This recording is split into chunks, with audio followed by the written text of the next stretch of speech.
All right, hello everyone. Welcome to our general body meeting number 3. I'm happy to see you all here today. I'm just going to run through a few things before we get started. First of all, you're being recorded. We record all of our ACM meetings.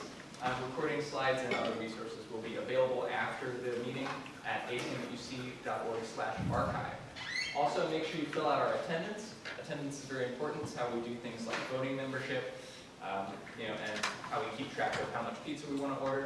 So make sure you fill out the attendance form at acmuc.org/c. For those of you who are not familiar, what is ACM at UC? Well, we're a group of students built around a common interest in computers. We host workshop, hackathons, other events. All majors are welcome as long as you're interested in computing. We also have our code of conduct, which you can find at acmuc.org/conduct. And we also follow the UC code of conduct. So if you're ever interested in the policies that we have here, you can check them out there. Academic services, we offer programming review sessions. You can find them on YouTube for past talks, or you can wait until we do the ones live, which we try to do a couple of them every year, usually on C++, data structures, those kind of core programming concepts. We also have office hours in our office in 802A. It's the fishbowl office up in the collaboration zone. Office hours are Monday, 3:30 p.m. to 4:30, and Thursday, 2 to 3. Also, the International Collegiate Programming Contest is happening this month, actually. It's October 25th to 26th. If you're interested in joining a team or volunteering, helping improve your algorithmic prowess, you can contact me on Slack or by email, or John Franco as well, who's our advisor for that event. Slack is the best way to be in contact with the ACM community. It's a great place to introduce yourself, to get news, and just stay in tune with whatever's going on. Desktop and mobile apps, join us there at acm@cincy.slack or acmcincy.slack.com/slack. All right, so that brings us to our talk for today. I'd like to welcome up Kristian Snyder, who's going to give a talk about V8, which is the JavaScript.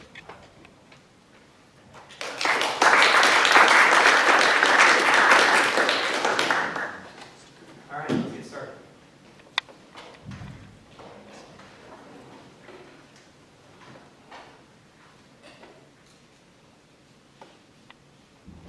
All right, so today I'm going to talk to you about V8, which is essentially the reason why JavaScript is fast in Chrome today.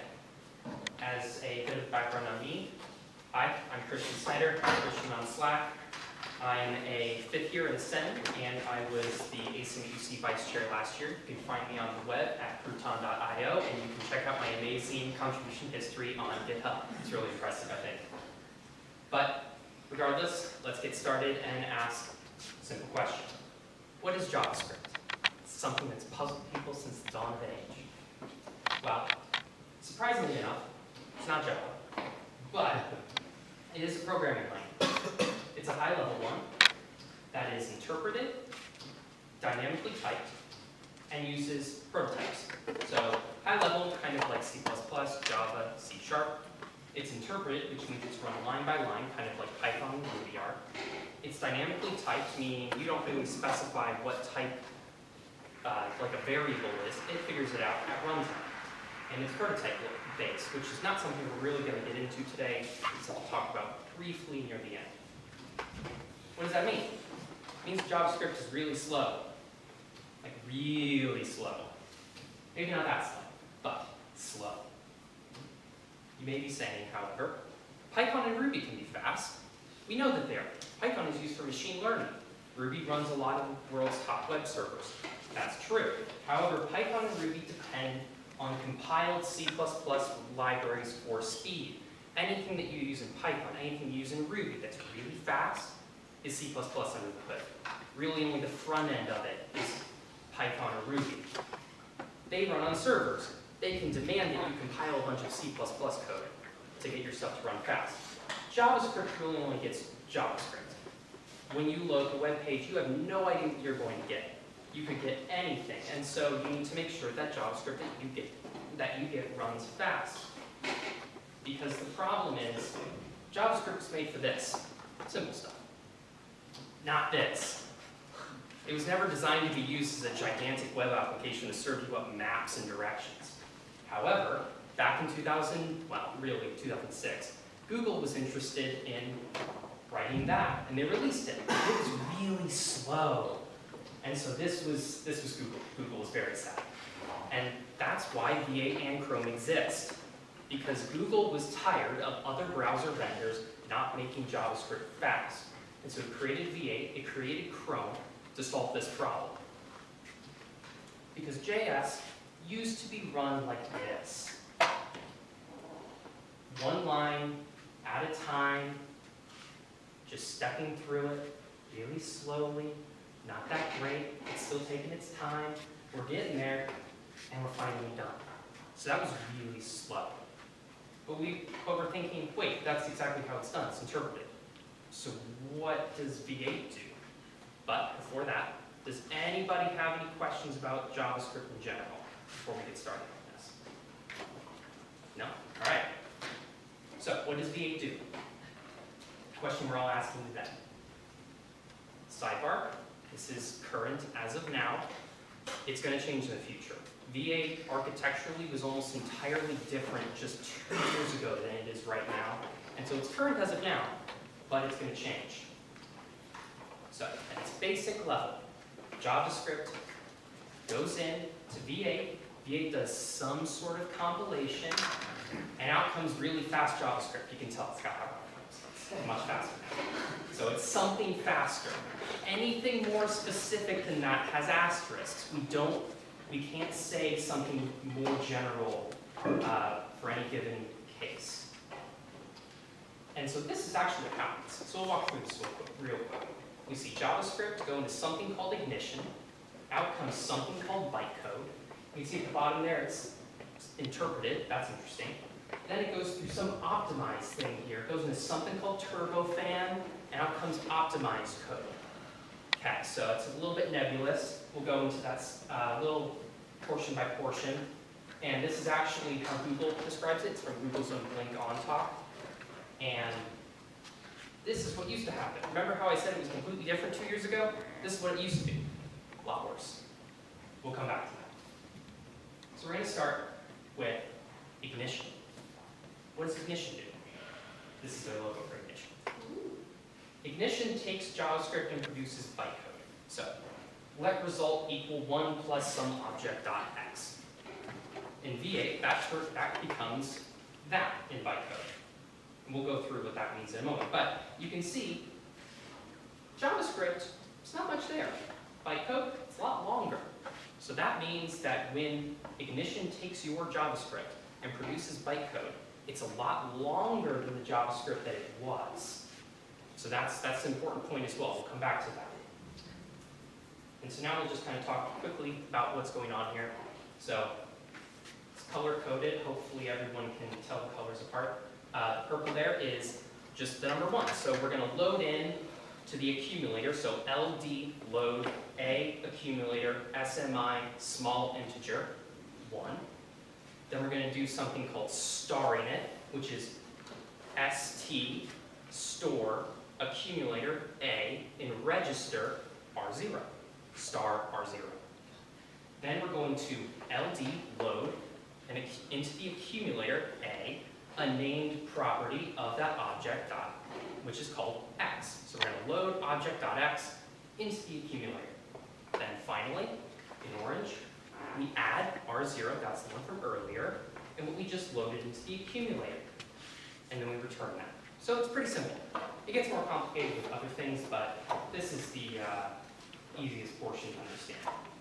But again, it's a lot longer. And it's a lot faster too. It doesn't have to do as much work to parse that as it does to parse the JavaScript. It's really that simple. But again, ignition is very specific. Ignition will only compile your JavaScript if, 1, you are going to run it at all. And then 2, if you're about to run it.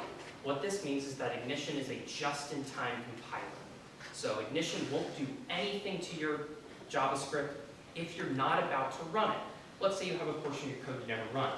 That's never going to get changed. It's never going to get optimized. Nothing's ever going to happen to it. It only actually compiles your code if it can tell that you're about to hit it. C# and Java also use just-in-time compilers here. However, C# and Java are slightly different in that because they take that bytecode stuff and they actually compile that to machine code instead. But Ignition is kind of like that, except JavaScript to bytecode. So we've gone over what Ignition does. Ignition takes your JavaScript, turns it into bytecode, and interprets it, kind of like we expect it to. Now we get into the optimization part. And this is the meat of all of this. This is what you're really here to hear about because this is what makes it fast. Ignition's bytecode is pretty fast. It gets you off the ground really quickly. However, if you're going to run Google Maps and scroll the screen around every 100 milliseconds the entire time you're using it, you want to make sure that portion is really fast. So that's what Turbofan does. Turbofan takes your code and optimizes it. Turbofan actually replaces something called Crankshaft, which is what the old version of this in V8 was. Turbofan is nicer because Turbofan uses less memory. That's why it exists. That's really about it. Turbofan takes bytecode and turns it into machine code. At this point, we've descended into almost complete unreadability. However, this is actually something you could write. The memory address is here like that call 0x30 on the second to last line. That's just a memory address. That's not really important. But you could actually write that x86 assembler and run it once you had actually assembled it into the thing for your given platform. But it's still code you can run, and this is what Turbofan does. It takes that bytecode and makes it even faster. The problem is, again, notice, much longer, a lot longer. So we're using more RAM to get it faster, and that's the trade-off here. What can we trade off in terms of RAM to get faster execution speed, and when do we do that? That's really fast. It's not working over this. And so Turbofan does that. It's the most basic level. However, it also does other things, like function inline. So on the left side, we've got an unoptimized function where we're going to do something really stupid and multiply two numbers together by adding them in a loop. So we've got the function add that returns x and y added. And we're going to go through that over and over and over. Turbofan eventually is going to figure out he's just calling the same function over and over and over. What if I took the body of that function and just threw it right in the loop? One of the things that Turbofan does, again, uses more RAM, is slower, but that's a lot faster than calling the function 100 times or whatever. So, we've been swirling around this for a little bit. Now we're going to really get into what does it know, how does it know what to pick? What are we going to pick here? Turbofan uses something called a profiler. A profiler is a separate thread entirely from everything else that you're using that just monitors how your JavaScript is running.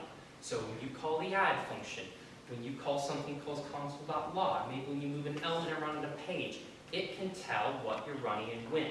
And it uses that information to actually determine what to compile and throw into Turbofan. So something kind of like, you can see kind of far down, still pretty wide there. The x-axis is time, horizontal. The y-axis is actually how deep in the call stack you are. How many nested functions that you call. When you see something that's kind of wide like that, but also really deep in the stack, that's a really good target for Turbofan to optimize because it doesn't need to do a whole lot of work to get a ton of speed gain. It can do things like inline all those functions, make assumptions about types, things like that. But, of course, Turbofan has a drawback. All these assumptions it makes just absolutely get destroyed when you do JavaScripty things, like use an add function to, instead of adding two numbers, add two strings. Turbofan thought that you were just going to add numbers the whole time. No, we're going to add some strings now. Well, now we're screwed. We have to go right back to what Ignition compiled for bytecode. And we're probably never getting back to what Turbofan used. That work is wasted. Which sucks, but is also necessary, because once you get down to that machine code level, we can't really make assumptions about, we have to just assume that things are numbers, things are strings. We don't have dynamic types at that level. That's not safe enough. So now, again, one more time.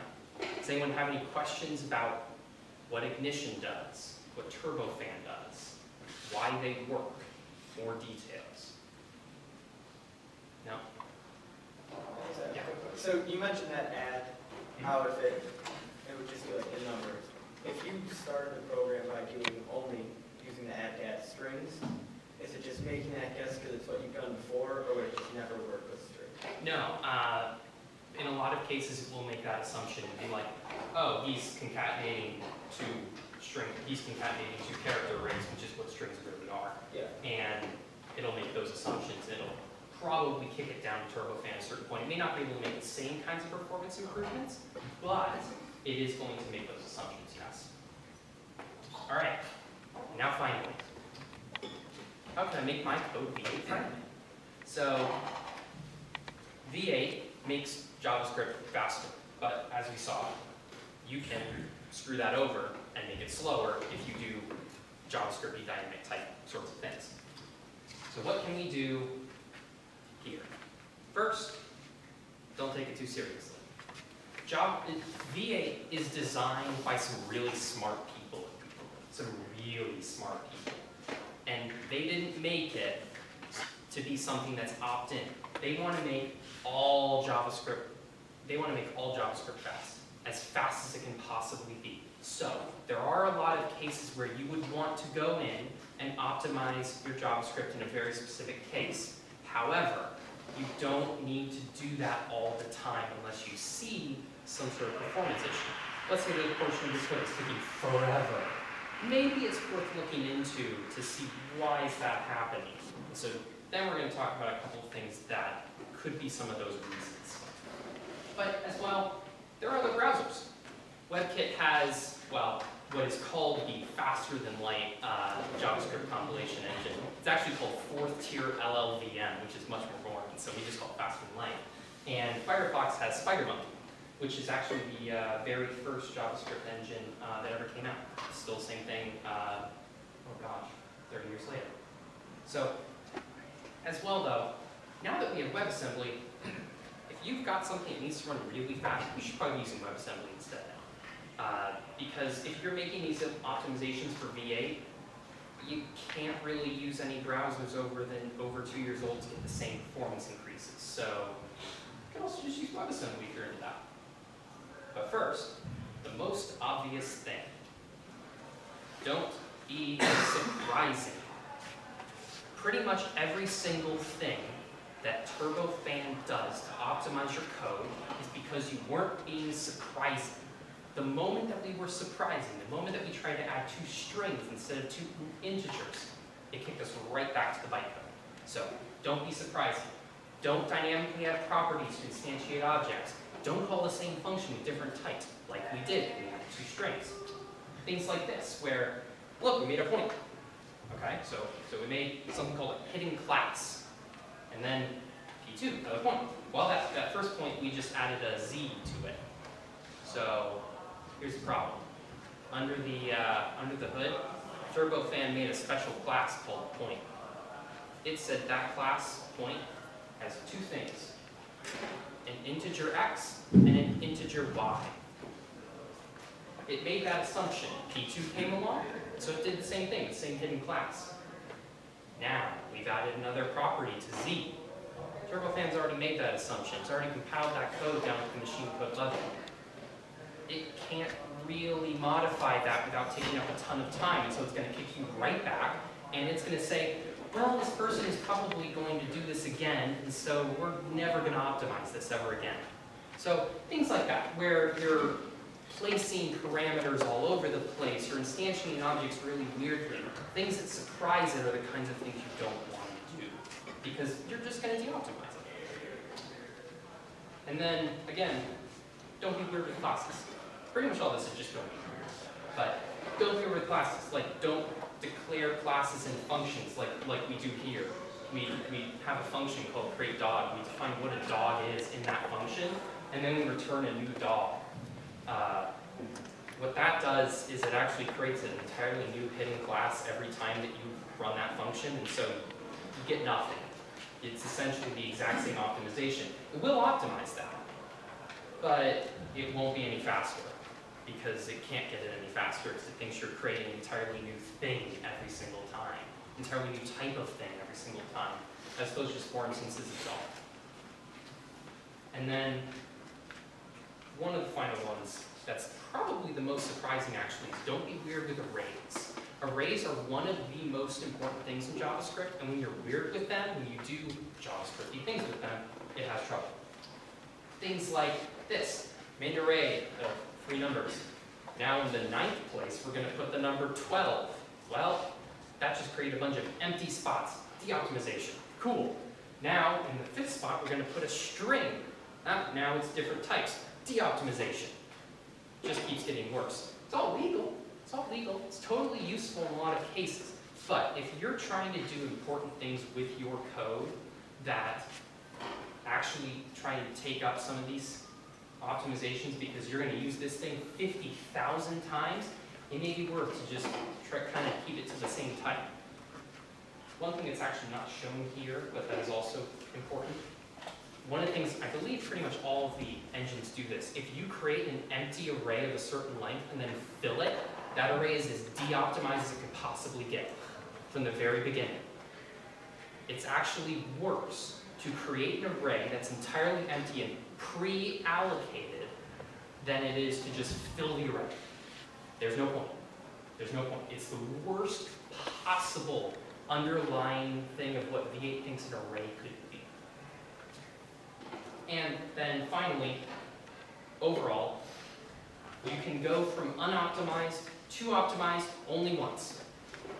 Some cases, it may say, we'll let it go to optimized again. That's not going to happen very often. If you go to optimized and it kicks you back, you're done. It's going to be slower, and that's the problem. Because in this case, we've done all these unoptimizing things, and then we truncate the array by setting it to length. This is why length is a property and not a function. You can actually set length to a value, and it'll just truncate the array. Now it's an array of numbers. Problem is, V8 no longer trusts you, and it's going to say, nah, he's going to do that again. We're never going to optimize this. So that's the big thing that you really don't want to do, is assume that you can get back to the fast path after getting kicked to the slow path. It's not going to happen. And so, in summary, what did we learn? First thing is, JavaScript is slow. It wasn't meant for this. It was meant to do simple things on simple web pages that were simple. It was created in the 90s, back when the best thing in the world was Netscape. Netscape. V8 exists to make it more useful by making it faster.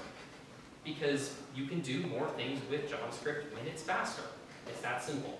Because JavaScript, if we ran it entirely unoptimized on our machines today, it would be horrible.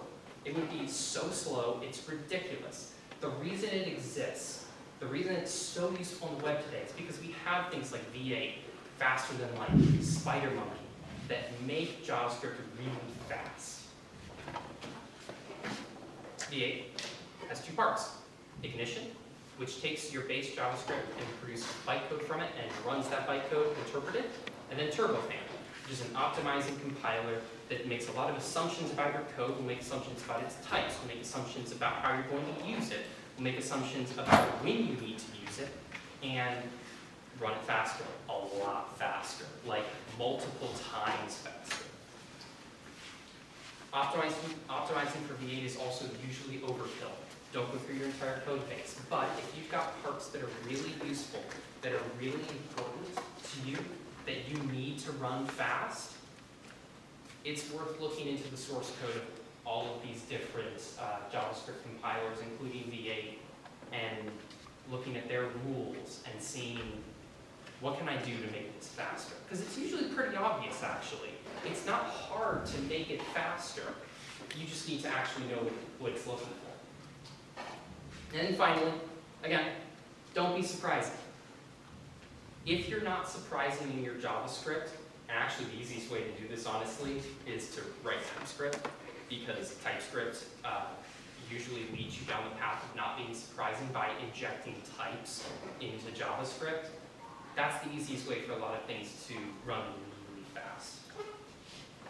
And so I'll leave you with the link to the source code for V8. It's on GitHub. It's a mirror. It's not the actual place it's managed, but go look through it. It's really interesting, even if it is sort of impenetrable C++. But it used to be a lot worse. Significant portions of V8 actually used to be assembler, because that needed to be really fast. And back when they had crankshaft, a lot of crankshaft was assembler. And so they actually created their new system with Turbofan and Ignition, because none of the engineers wanted to update it for ES6. Because it was going to be such a pain that they were like, we'll just rewrite the whole thing. So that's it. If anybody has any questions, feel free to ask them now. Otherwise, thank you guys so much.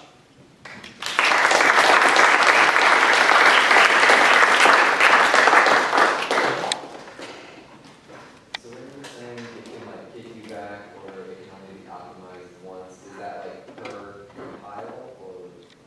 Yes. Typically what will happen is the browser will do what's called parsing your JavaScript. It will determine what it looks like, essentially. And once you've done that, once you've loaded the page, once you've loaded that resource, it's probably only going to do minutes, max. Because it's just not worth the time. Imagine how long it takes you to compile C++. That's what it's doing. It takes forever. Because it's creating more RAM and it needs a lot of that time to get it faster. So it's not going to waste its time if it doesn't think it's worth it. Anything else? These, I guess ways to optimize watches through, are they kind of generally the same for all the other JavaScript engines? Or is this really only how to optimize for the Chrome? No, this is that's why I kind of kept it to more simple stuff. These are things that are widely applicable. There's some stuff that V8 does now that's very specific that you kind of get lucky with. It used to be even worse. But now it's largely similar across all the different engines. So if you do things essentially here that try not to screw around with dynamic typing too much in really important parts, you're good. It's going to work out for each everything. Yeah. So you mentioned that pre-allocated arrays who have like length, we define them at when we define the array and then fill it later. Sometimes they're not always avoidable. When you have like user input or something randomly generated that you need to store them. So is there any way to optimize that? Typically, no. The nice part is that interpreted JavaScript now has never been faster. It's really good. But the thing that V8 does under the hood when you allocate a buffer like that is it instantiates something that is essentially, this array has holes in it. And we also have no idea what type that is. That is by far the absolute worst way to create an array because it has no idea what you're doing. And so it just can't predict. So it has to make more checks under the hood for things like length, for things like whether there's anything there, for whether the thing inside there is null, stuff like that. And, yeah. What's your favorite part of JavaScript? Favorite part of JavaScript? I think the best thing is probably actually how prototypes work, because prototyping is interesting because it makes absolutely no sense when you first start using it, but when you realize that everything is just kind of expandable and composable and you can have a bunch of different objects that can mean multiple different things at the same time, that's really nice.